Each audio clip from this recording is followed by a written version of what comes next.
business continued to struggle until the 1920s, when three men, who would come to be known as the Gold Dust Trio, emerged to shape the future of wrestling. Ed Lewis, Billy Sandow, and Toots Mondt figured that since wrestling was a work, why not make it more dramatic and interesting? They revolutionized the business by introducing time limits, disqualifications, signature holds, cheating tactics, referee tomfoolery, and tag team wrestling, amongst other innovations.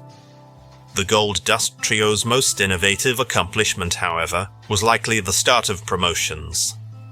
Unlike in the past, when wrestling cards were comprised of talent hired from all over, the trio hired a permanent stable of wrestlers for extended periods of time.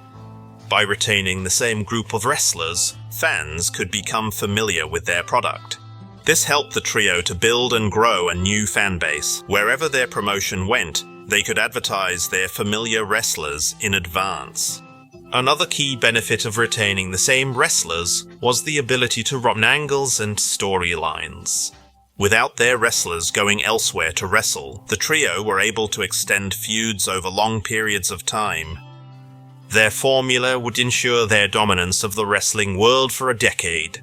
Soon, local promotions were popping up all over the country, and the newfound competition would begin to take its toll on the trio. And by the late 1920s, their supremacy would finally come to an end. However, their biggest downfall wouldn't be from competition. Rather, their demise came in the form of a man named Stanislaus Zbyszko. What was planned as a standard dropping of the world title went terribly wrong. Zbyszko was scheduled to drop the belt to a new talent, named Wayne Mondt. However, Zbyszko would ignore the instructions of the booker. He instead decided to shoot on and defeat Mondt, retaining the title. To exacerbate matters, Zbyszko, out of spite, immediately dropped the title to their biggest competition, Joe Stecher. Stecher would complicate things further by constantly ducking Ed Lewis and his attempts to take his belt back in a shoot fight. This fiasco would cause a considerable amount of damage. By the time they did get the belt back, it was deemed nearly meaningless.